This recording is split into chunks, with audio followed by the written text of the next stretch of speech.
Hello and welcome back to Speak English with Aisell. I am so excited for today's video because we're going to do something powerful.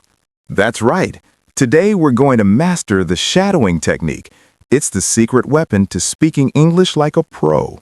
But before we start, tell us in the comments, do you like traveling by plane? Yes or no? Let's see who the travelers are. Okay, let's explain shadowing quickly. It means you listen, then you repeat immediately. Copy the voice, the speed, and the feeling. You become like a shadow.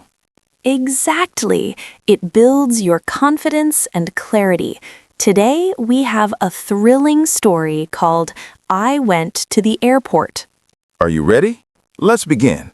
And don't forget to like and subscribe so you never miss our shadowing stories. Enough studying. Start speaking. Aisell. Our story is told by a girl named Anna. She's the main character. Let's start. My name is Anna. I am 22 years old. I live in a small town with my mother and my little brother. I work in a bookstore. I like my job because I love books. Abdelrahman? But one day, something happened, something very different. It was a rainy morning. I woke up early and checked my phone. There was a message from my best friend, Maya. It said, "Anna, please come to the airport today. I need you. 12 p.m., Terminal 3. Oh, a mystery message. I didn't understand. Why did Maya want me to go to the airport? She didn't say more. I tried to call her, but her phone was off. I looked at the clock. It was already 10 a.m. I had only 2 hours. So I put on my jeans, a pink jacket, and took my umbrella. I told my mom, "Mom, I need to go to the airport. Maya needs help." My mom looked worried but said, "Be careful, Anna." I took the bus. It was cold and wet. The bus was full of people, and I stood the whole time. I kept looking out the window. The sky was gray, and I saw planes in the distance. Guys, write gray in the comments if you love rainy weather. Finally, I reached the airport. It was very big and noisy. People were running, talking, and carrying bags. I looked for Terminal 3. It took me 10 minutes to find it. But when I got there, Maya was not there. I waited 10 minutes, 15 minutes, 20 minutes. Still no Maya. I felt nervous. I looked around. I saw a girl sitting near the window. She had a suitcase and was crying. I walked slowly to her and asked, "Are you okay?" She looked up. Her eyes were red. She said, "I missed my flight. I don't know what to do." I sat beside her. My name is Anna. Can I help you? She said her name was Sarah. She came from another city to see her father, but she was late and the plane had already gone. I gave her a bottle of water from my bag. We talked. She was kind and she said, "You're a good person. Thank you." Suddenly, I got a call. I picked up the phone quickly. Anna, where are you? She asked. I'm at Terminal 3 waiting for you. Maya said, "Oh no, I meant Terminal 2. I'm here and I'm scared. Please come fast." I said goodbye to Sarah and ran to Terminal 2. My heart was beating fast. When I reached there, I saw Maya sitting on the floor. She was crying too. Maya, I shouted. She looked up and ran to hug me. Anna, I didn't know who to call. I'm so scared, she said. "What happened?" I asked. She told me something shocking. "I think someone is following me." I was surprised. "Who? Why?" I asked. I don't know, Maya said. On the bus to the airport, I saw a man watching me. When I got down, he also got down. I ran inside and tried to hide. I looked around. There were so many people. "Maybe it was nothing," I said. "Maybe you're just scared." "No," she said. "I saw him again at the coffee shop." Just then, Maya pointed at someone. That's him, she whispered. I turned to look. A man with a black cap and a brown coat was standing near the exit. He was looking at his phone. My hands felt cold. I said, "Stay here. I'll go talk to him." But before I could walk, the man looked at us and walked away. We didn't move. We just watched him disappear into the crowd. Maya said, "Do you believe me now?" I nodded. We sat for a few minutes in silence. Then I said, "Let's tell the airport police." We walked to the help desk and told everything. They listened and said, "Don't worry. We would check the cameras." We felt a little safe after that. Maya looked at me and smiled. "I'm lucky to have you," she said. I said, "Next time tell me the right terminal." We laughed.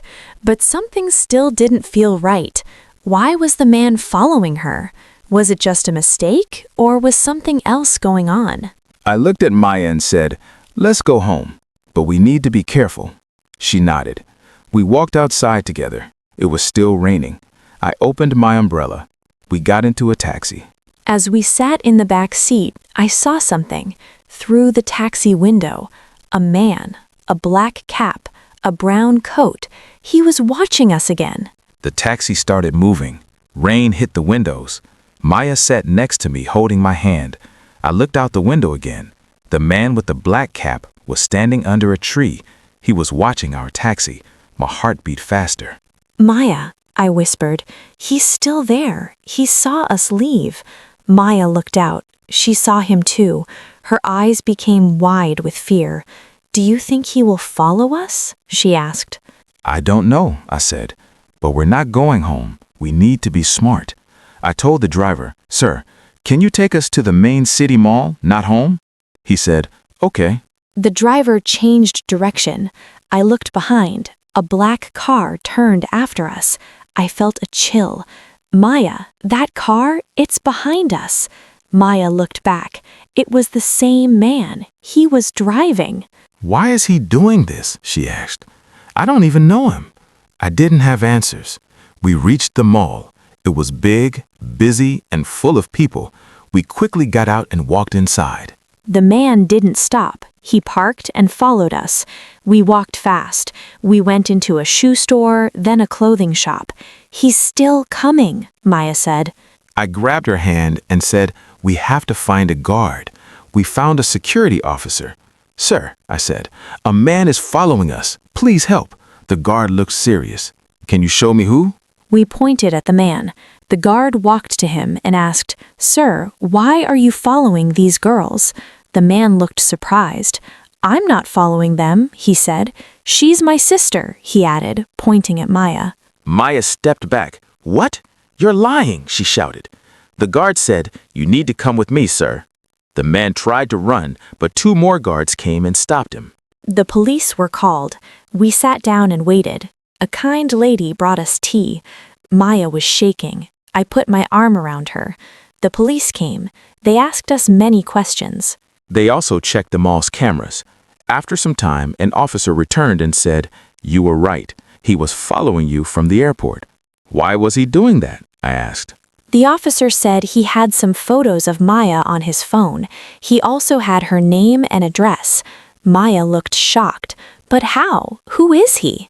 The police said, "We are still checking, but he might be a private detective. Someone paid him to follow you." Maya whispered, "No, it can't be him." I looked at her. "Who?" I asked. She looked down. "My ex-boyfriend. I broke up with him last month. He was angry." The officer said, "That might be the reason, but we will investigate." Maya started crying. "I was so scared," she said. I hugged her. "It's okay. You're safe now." After some hours, the police let us go. They said they would call us if needed. Outside the mall, it was still raining, but this time the rain felt soft, like everything was going to be okay. We took another taxi home. Maya slept on my shoulder. She looked tired, but peaceful. When we reached home, Mom opened the door. She looked worried. "Where have you girls been?" she asked. "I saw the news. Something happened at the airport." I told her everything. She hugged us both and said, "You are my brave girls." That night, I couldn't sleep. I thought about everything. The message, the airport, Sarah, the man in the black cap. So many things happened in one day, but I was proud of myself. I helped a stranger, I protected my best friend, I stayed calm even when I was scared. 1 week later, something sweet happened. I was at the bookstore helping a customer. Suddenly, I heard someone call my name. Anna. I turned around. It was Sarah, the girl from the airport. She was smiling. I found you, she said. I laughed. You remembered the name of my bookstore? She nodded. I wanted to say thank you again. You helped me that day. We sat for coffee. She told me she met her father later that night, and now she was living in our town. She said, I don't have many friends here. Can we be friends? I smiled. Yes, I'd love that. That day, I understood something important. Sometimes scary things happen. Sometimes we don't know why things happen. But when we are brave, when we help each other, when we stay kind and strong, good things come back to us. I went to the airport just to help a friend, but I found more. I found courage, I found friendship, and I found my own strength. Wow, what a story, right? Now it's your turn to practice. Watch this video again. Pause after each sentence and repeat it using the shadowing technique. Copy our voices, feel the emotion, and speak with confidence. This is how you grow your speaking English power. You're doing great.